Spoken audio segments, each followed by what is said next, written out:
పహల్గామ్లో జరిగిన ఘటన మనం అందరికీ తెలిసిన విషయమే. 2 నిమిషాల పాటు వారికి శ్రద్ధాంజలి ఘటిద్దాం.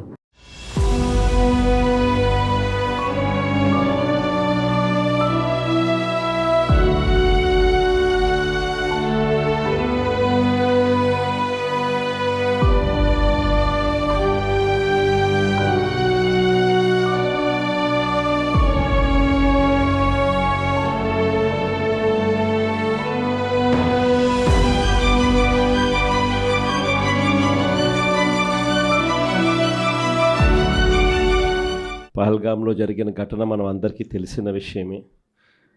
2 నిమిషాల పాటు వారికి శ్రద్ధాంజలి ఘటిద్దాం.